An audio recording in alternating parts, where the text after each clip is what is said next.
Hello friends, welcome back to it's me చైస్రాస్. మీరైతే నా ఛానల్ని ఫస్ట్ టైం చూస్తుంటే సబ్స్క్రైబ్ చేసుకోండి. పక్కనే ఉన్న బెల్ ఐకాన్ క్లిక్ చేసి ఓకే ఆప్షన్ ఓకే చేసుకోండి. ఇప్పుడైతే మీకు ఏం చేయించబోతున్నానంటే కాసరకాయ కర్రీ అండి. వీటినైతే మా సైడ్ కాసరకాయలు అంటారు. మీ సైడ్ ఏమంటారో మీరు కామెంట్ చేయండి. ఫస్ట్ అయితే వీటిని కుక్కర్లో వేసుకొని వాటర్ పోసుకొని తగినంత సాల్ట్, పసుపు, చింతపండు, కొంచెం బెల్లం కూడా వేసుకుందామండి. ఎందుకంటే కాయలు చేదుగా ఉంటాయి కదా, ఆ చేదు పోవడానికని కొంచెం బెల్లం, చింతపండు వేసుకుంటే చేదు తక్కువ అవుతుంది. ఇవన్నీ వేసుకొని కుక్కర్లో పెట్టేసుకుందాం. 2 విజిల్స్ ఇప్పిస్తే సరిపోతుందండి, కరెక్ట్గా ఉడుకుతాయి. ఉడికిన తర్వాత చూడండి ఎంత బాగా ఉన్నాయో. విజిల్స్కి కరెక్ట్గా ఉడికిపోయాయి. తర్వాత వీటిని బాగా వాటర్ లేకుండా వడేసుకుందాము. నెక్స్ట్ అయితే ఒక మిక్సీ తీసుకొని మనం ఇంట్లో కొంచెం కొబ్బరి, ఉప్పు, కొన్ని ధనియాలు, కొన్ని పప్పులు, ఎందుకంటే అండి ఇలా పప్పులు వేసుకుంటే చాలా పొడి పొడిగా వస్తుంది కారం. కొన్ని ఎల్లిపాయలు కూడా వేసుకొని మిక్సీ పట్టుకుందాం.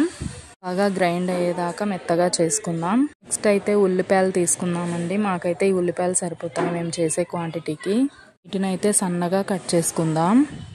నెక్స్ట్ అయితే ఒక ప్యాన్ పెట్టుకొని దాంట్లో ఆయిల్ లేకుండా అండి మనం ఉడికించున్నాం కదా కాసరకాయలు, అవి డ్రైగా రోస్ట్ చేసుకోవాలి. వాటర్ ఉంటుంది కదండి వాటిలో, ఉడికించినవి కాబట్టి అదంతా వాటర్ పోయేదాకా వేయించుకోవాలి. డ్రై అయ్యేదాకా వేయించుకోవాలి. వాటిని అయ్యేదాకా వేయించుకున్నానండి. ఇప్పుడైతే నెక్స్ట్ అయితే ఒక ప్యాన్ పెట్టుకొని కొంచెం ఆయిల్ వేసుకొని పోపు దినుసులు, కరివేపాకు వేసుకుందాం.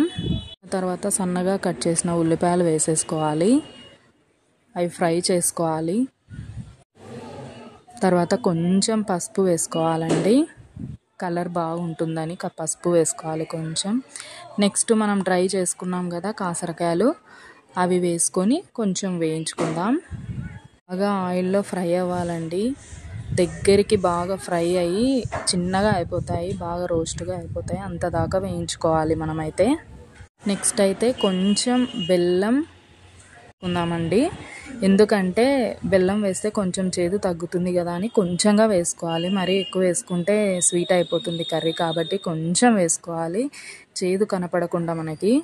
కొద్దిసేపు ఫ్రై అయిన తర్వాత మనం కారం వేసేసుకుందాం. మిక్సీ పట్టిన కారం వేసేసుకుంటే సరిపోతుందండి. అంతే, కాసరకాయ కర్రీ రెడీ.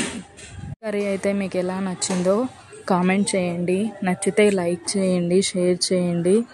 ఏదైనా మిస్ అయి ఉంటే కామెంట్ చేయండి. Okay friends, bye.